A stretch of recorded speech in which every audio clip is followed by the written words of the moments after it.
అంతేకాకుండా కుటుంబాల కోరిక మేరకు కుటుంబంలో ఎవరికైనా ఉద్యోగం ఇస్తే, ప్రభుత్వ ఉద్యోగం ఇస్తే బాగుంటుందని అడిగారు. కుటుంబంలో అంటే బిడ్డలు ఎవరు లేరు, ఒకే బిడ్డ కనుక తండ్రికి ప్రభుత్వ ఉద్యోగం ఇవ్వాలనేది కూటమి ప్రభుత్వం నిర్ణయించడం జరిగింది. ఇంతేకాకుండా అంత్యక్రియలు సొంత భూమిలో జరుగుతుంది కనుక మెమోరియల్ కూడా కట్టాలని నిర్ణయించాం. ఇంకో పక్కన జిల్లా హెడ్ క్వార్టర్స్లో కాంసీ విగ్రహం కూడా ఏర్పాటు చేసి కేవలం తెలుగులే కాదు భారతీయులు మురళీ నాయక్ని ఆదర్శంగా తీసుకునే విధంగా ప్రభుత్వం ఉంటుందని తెలుపుకుంటూ ఇప్పుడు గౌరవ ఉప ముఖ్యమంత్రి పవనాన్ని మాట్లాడాల్సిందిగా కోరుతున్నాం.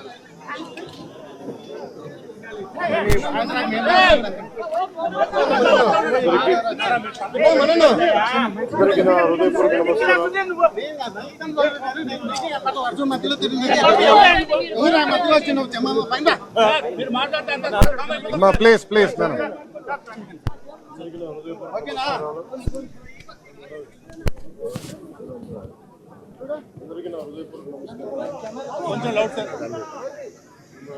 ఏప్రిల్ 22న 27 మంది నాయకుల్ని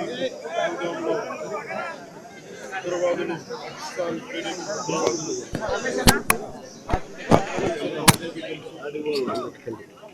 పర్యవసానం భారతదేశం పాకిస్తాన్కి అండగా ఉన్న ఈ టెర్రరిస్ట్ క్యాంపుల మీద దాడులు చేయడం, స్ట్రైక్స్ చేయడం జరిగింది. వారి ఉగ్రవాద శిబిరాలని ధ్వంసం చేయడం జరిగింది. దానికి కంటిన్యూటీగా యాక్షన్ పాకిస్తాన్ కూడా మనకి కాల్పులు జరపడం, వీటి సరిహద్దుల్లో ముఖ్యంగా 5 రాష్ట్రాల్లో చాలా తీవ్ర చాలా ఉద్విగ్నతతో కూడిన పరిస్థితులు ఏర్పడ్డాయి. ఆ క్రమంలో మన ఆంధ్రప్రదేశ్కి సంబంధించిన మురళీ నాయక్ కూడా అగ్నివీర్గా గత 2 సంవత్సరాలు 22లో వెళ్ళిన వ్యక్తి. మన తల్లిదండ్రులతో మాట్లాడుతూ ఉంటే ఒకటే చెప్పాను, నేను దేశం కోసమే పుట్టాను, దేశం కోసమే చనిపోతాను అనేది పదే పదే చెప్తా ఉన్నాడు. ఎందుకు నాయన మనకు ఆ ఉద్యోగాలను తండ్రి అంటున్నా కానీ నేనమ్మా నాకు రైల్వే ఉద్యోగం వచ్చినా రైల్వే ఉద్యోగానికి పోలేదు, కేవలం దేశం కోసం పనిచేస్తాను, నేను దేశం కోసం చచ్చిపోతాను అన్న కమిట్మెంట్ ఉన్న వ్యక్తి. కానీ దురదృష్టవశాత్తు చాలా చిన్న వయసులో 23 ఏళ్ల వయసులో తన ప్రాణాలని కోల్పోవాల్సి వచ్చింది. పదే పదే మొన్న కూడా ఏం చెప్పారంటే, నిజంగా ఉగ్రవాదుల తూటాలు కానీ సరిహద్దుల యుద్ధాలు కనుక జరిగితే దాని పర్యావసనం, దాని ప్రాణాలు మొత్తం సమస్త భారతంలో కనిపిస్తూనే ఉంటాయి, దాన్ని ఎక్కువ అవుతూనే ఉంటాయి. దానికి ఒక బలమైన ఉదాహరణ మురళీ నాయక్ గారి మరణం. చాలా చాలా బాధ కలిగించింది. 23 ఏళ్ళ చిన్న వయసు. మన ఎవరు భారతదేశంలో ఎవరు యుద్ధం కావాలని కోరుకోలేదు, ఎప్పుడు మన పరాయి దేశాల మీద యుద్ధం చేయలేదు. మనల్ని సంరక్షించుకోవడంలో మన యుద్ధం చేయని పరిస్థితులు, తప్పక పరిస్థితులు. అలాంటి పరిస్థితుల్లో దీనికి మొదటిది కారణం పాకిస్తాన్ జనరల్, ఆర్మీ జనరల్ కూర్చోబెట్టి రెచ్చగొట్టి ఒక వారం ముందు, ఏప్రిల్ 22 ఒక వారం ముందు రెచ్చగొట్టి ఉగ్రవాదుల్ని ప్రేరేపించి అమాయకులైన మనుషులను చంపించేసి దానికి పర్యవసానమే. ఇక్కడ 47లో వాళ్ళు విడిపోయారు, వాళ్ళకి దాహం తీరల. 4 యుద్ధాలు చేశారు ఇప్పటిదాకా, దాహం తీరల. ఇప్పటికీ అమాయకులను పట్టం పెట్టుకుంటా ఉన్నారు.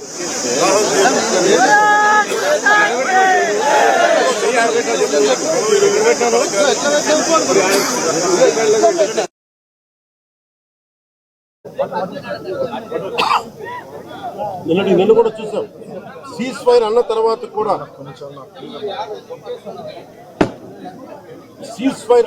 కూడా సీజ్ ఫైర్ ని వైలేట్ చేసిన ప్రభుత్వం అక్కడ. నిజంగా చెప్పాలంటే ఒక బనానా రిపబ్లిక్. దానికి ఎవరు మాస్టర్స్ తెలియదు పాకిస్తాన్. వాళ్ళు చేసే అరాచకాలు, వాళ్ళు చేసే మనకి స్పాన్సర్డ్ టెర్రరిజం ఇండియాకు ఒక ఇబ్బందిగా తయారైంది. ఇది మన ముంబై దాడులు కావచ్చు, కశ్మీర్లో ఎథ్నిక్ క్లెన్సింగ్ కావచ్చు, ఇది ఒక రిపీటెడ్. మన కోయంబత్తూర్ దాడులు కావచ్చు, పేలుళ్లు కావచ్చు, జామా మస్జిద్ పేలుళ్లు కావచ్చు, లేదా గతంలో జరిగిన మనకి గోకుల్ చాట్ పేలుళ్లు కావచ్చు,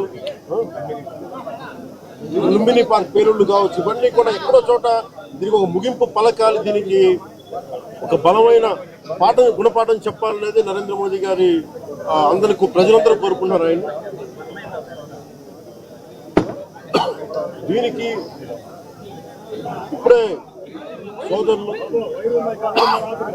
గౌరవ మంత్రి ఐటీ అండ్ ఎడ్యుకేషన్ మినిస్టర్ వారు అనౌన్స్ చేశారు.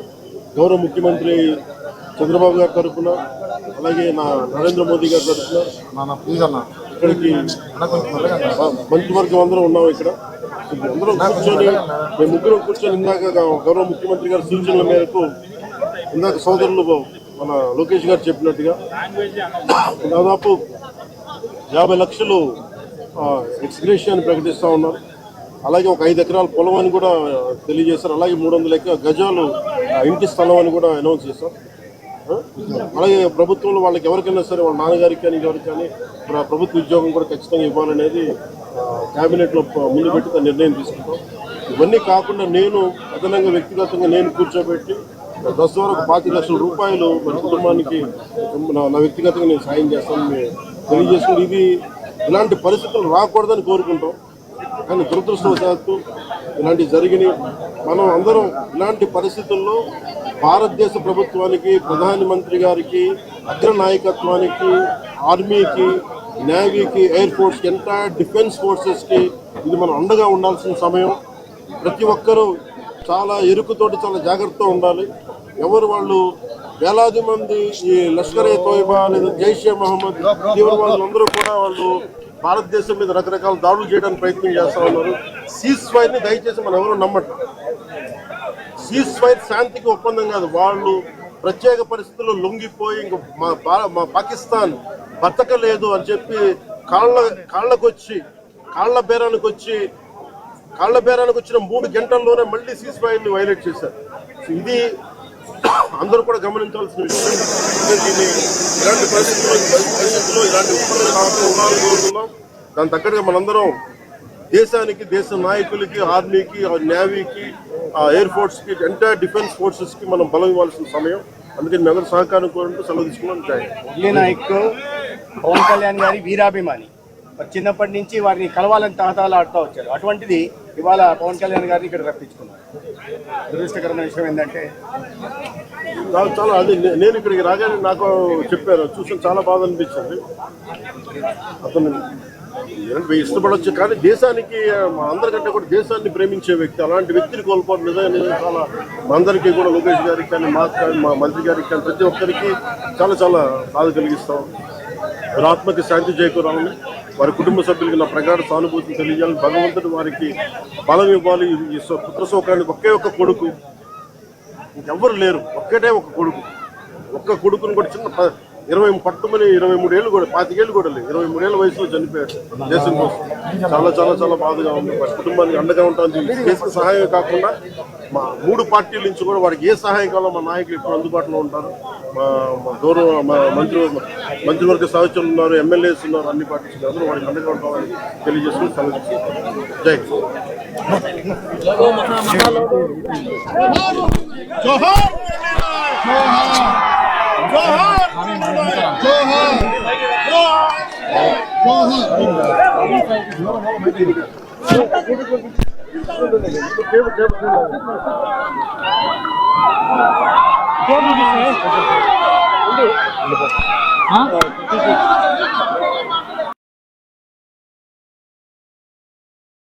విషయం యావత్ భారతదేశంకే కాదు ప్రపంచానికే తెలుసు.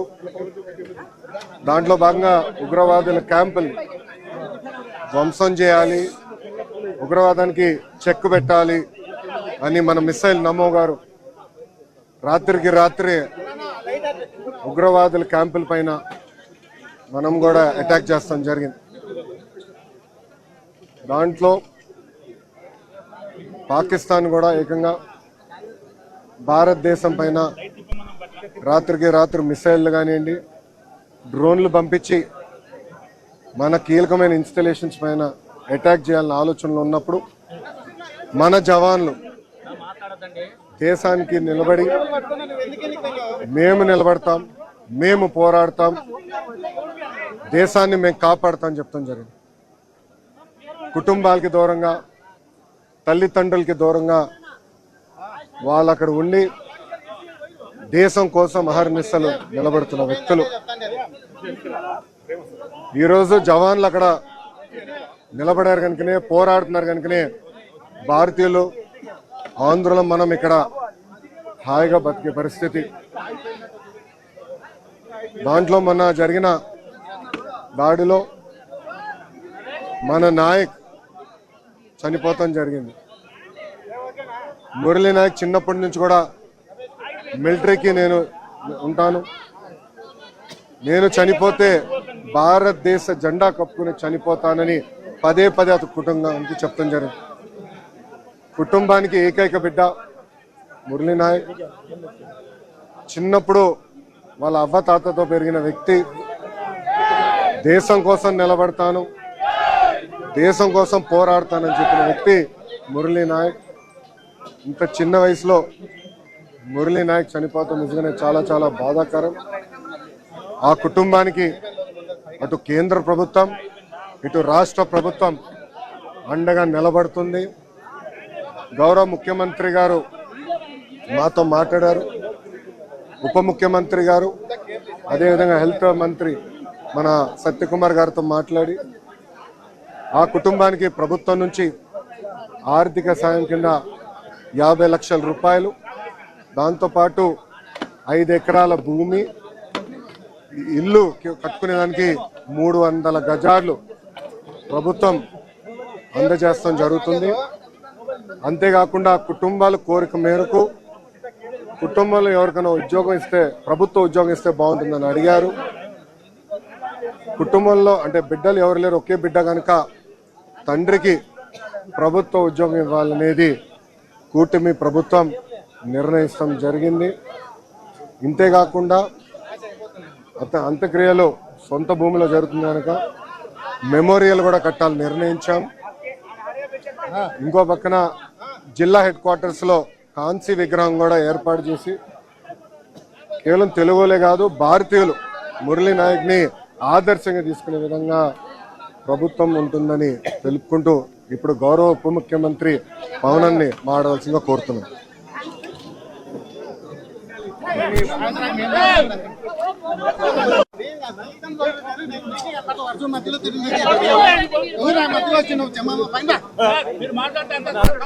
ప్లీజ్ ప్లీజ్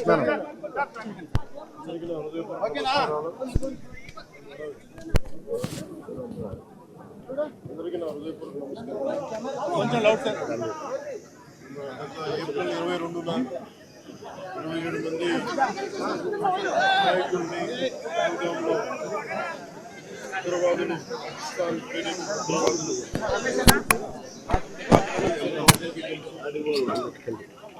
పర్యవసానం భారతదేశం పాకిస్తాన్కి అండగా ఉన్న ఈ టెర్రరిస్ట్ క్యాంపుల మీద దాడులు చేయడం, స్ట్రైక్స్ చేయడం జరిగింది. వారి ఉగ్రవాద శిబిరాలని ధ్వంసం చేయడం జరిగింది.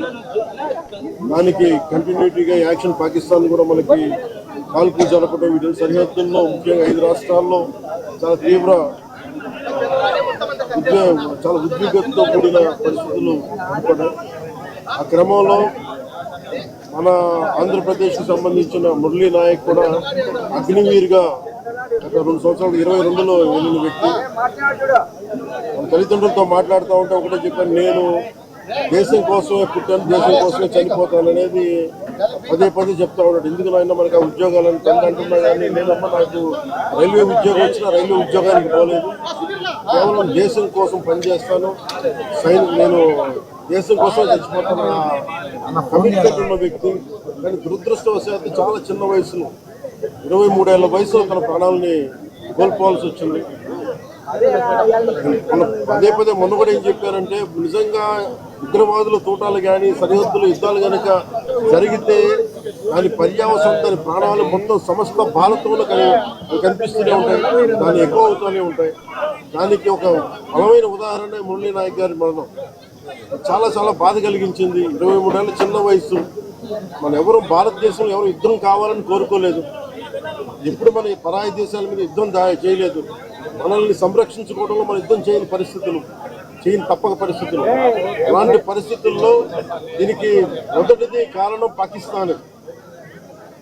పాకిస్తాన్ జనరల్, ఆర్మీ జనరల్ కూర్చోబెట్టి రెచ్చగొట్టి ఒక వారం ముందు, ఏప్రిల్ 22 ఒక వారం ముందు రెచ్చగొట్టి ఉగ్రవాదుల్ని ప్రేరేపించి అమాయకులైన మనుషులను చంపించేసి దానికి పర్యవసానమే.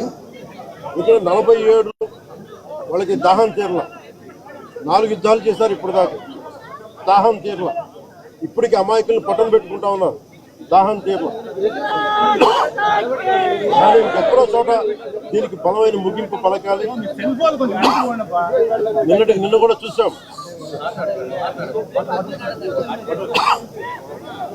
నిన్న కూడా చూసాం. సీజ్ ఫైర్ అన్న తర్వాత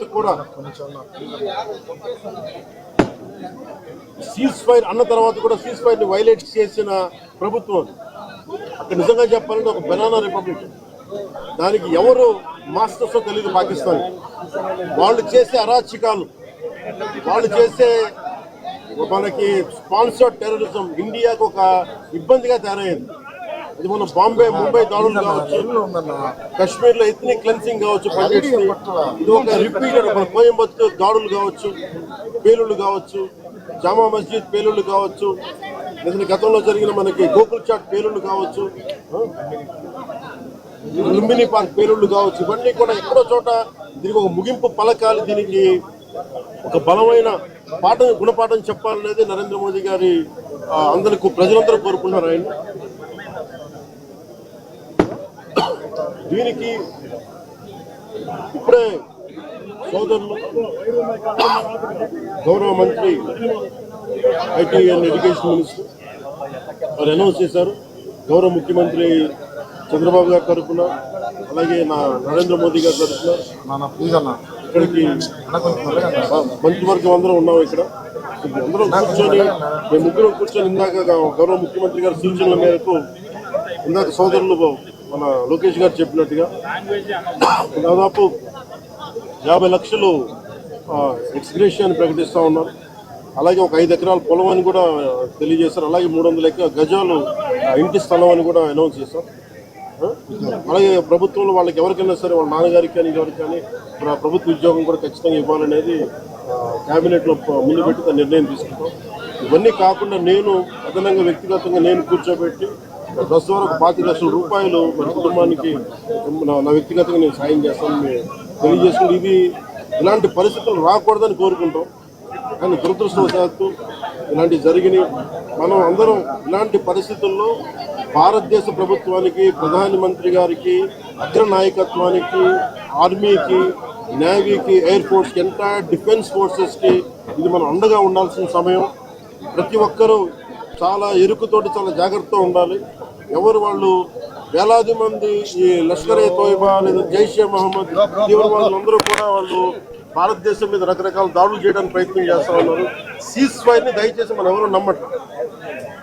సీజ్ ఫైర్ శాంతికి ఒప్పందం కాదు. వాళ్ళు ప్రత్యేక పరిస్థితుల్లో లొంగిపోయి ఇంక మా పాకిస్తాన్ బతకలేదు అని చెప్పి కాళ్ల బేరానికి వచ్చిన 3 గంటల్లోనే మళ్ళీ సీజ్ ఫైర్ ని వైలేట్ చేశారు. ఇది అందరూ కూడా గమనించాల్సిన విషయం. అందుకని ఇలాంటి పరిస్థితుల్లో భవిష్యత్తులో ఇలాంటి ఉత్పన్నం కాకుండా ఉండాలని కోరుకుందాం. దాని తగ్గట్టుగా మనందరం దేశానికి, దేశ నాయకులకి, ఆర్మీకి, నేవీకి, ఎయిర్ ఫోర్స్కి, ఎంటైర్ డిఫెన్స్ ఫోర్సెస్కి మనం బలం ఇవ్వాల్సిన సమయం. అందుకని మీ అందరూ సహకారం కోరుకుంటూ సెలవు తీసుకున్నాం. మురళీ నాయక్ పవన్ కళ్యాణ్ గారి వీరాభిమాని. చిన్నప్పటి నుంచి వారిని కలవాలని తహతహలాడుతూ వచ్చారు. అటువంటిది ఇవాళ పవన్ కళ్యాణ్ గారిని ఇక్కడ రప్పించుకున్నారు. దురదృష్టకరమైన విషయం ఏంటంటే చాలా అది నేను ఇక్కడికి రాగానే నాకు చెప్పారు, చూసి చాలా బాధ అనిపించింది. అతను ఇష్టపడవచ్చు, కానీ దేశానికి అందరికంటే కూడా దేశాన్ని ప్రేమించే వ్యక్తి, అలాంటి వ్యక్తిని కోల్పోవడం నిజంగా చాలా మా అందరికీ కూడా, లోకేష్ గారికి కానీ, మాకు కానీ, మా మంత్రి గారికి కానీ, ప్రతి ఒక్కరికి చాలా చాలా బాధ కలిగిస్తాం. వారి ఆత్మకి శాంతి చేకూరాలని, వారి కుటుంబ సభ్యులకి నా ప్రగాఢ సానుభూతిని తెలియజేయాలని, భగవంతుడు వారికి బలం ఇవ్వాలి. ఈ పుత్ర శోకానికి ఒకే ఒక్క కొడుకు, ఇంకెవ్వరు లేరు, ఒక్కటే ఒక కొడుకు. ఒక్క కొడుకుని కూడా పట్టుమని 23 ఏళ్ళు కూడా 25 ఏళ్ళు కూడా లేదు, 23 ఏళ్ళ వయసులో చనిపోయాడు దేశం కోసం. చాలా చాలా చాలా బాధగా ఉంది. వారి కుటుంబానికి అండగా ఉంటుంది. చేసిన సహాయం కాకుండా మా 3 పార్టీల నుంచి కూడా వారికి ఏ సహాయం కావాలో మా నాయకులు ఇప్పుడు అందుబాటులో ఉంటారు. మా గౌరవ మా మంత్రివర్గ సహచరులు ఉన్నారు, ఎమ్మెల్యేస్ ఉన్నారు, అన్ని పార్టీస్ అందరూ వారికి అండగా ఉంటామని తెలియజేస్తూ సెలవు. జై Hind. In Gokul Chat in Hyderabad, Lumbini Park, we have seen it happen in the Mumbai terrorist attack. They have tried to even attack our own parliament. But it is one Prime Minister, Narendra Modi ji, who stood strong and gave a befitting reply to Pakistan-sponsored terrorism and Pakistan. Therefore, the Telugu Desam party stands with our Honorable Prime Minister. We have extended our unconditional support to the Honorable Prime Minister.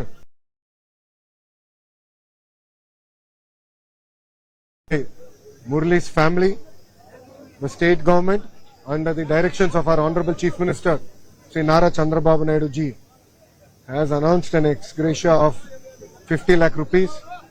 We will provide 5 acres of land, farmland, and for them to build a house in an urban area, we'll give them, the family, 300 square yards. In addition to that, since he is the only child, for his father, the government has decided to give a government job. The final rites are taking place in their private land. We have decided to erect a memorial in the private land. And government in the district headquarters will also keep a statue of Murali Naik. He is not only an inspiration for this generation, he is an inspiration for generations to come. And we will stand by this family. There is a specific request that this village, the Tanda, be named after him. The Sarpanch has come and given us a resolution. We will also take it up positively. The Honorable Revenue Minister is also with me. We will take it up seriously. And we will also rename the village on the name of Murali Naik. So we stand by our armed forces. We stand by every soldier who has left their family behind to protect our great motherland. Today we are all able to stand here because of their protection. And we should never forget this. So if media has any questions, I'm willing to answer this. No, the ceasefire happened on the specific request of Pakistan. They couldn't take the onslaught by the Indian armed forces. They specifically asked for it. It is very unfortunate that last night again they violated the ceasefire. It is not fair. India has never wanted a war. India has never killed any innocent people. It is Pakistan that unprovoked is attacking Indians, killing Indians, and we will not let it go that easy. So we all hope, of course, ceasefire will stand strong. As Indians, we are always peace-loving, but that doesn't mean we are incompetent, incapable of protecting our citizens and our motherland. We stand by every citizen of India and by our great land. Thank you. Jai Hind.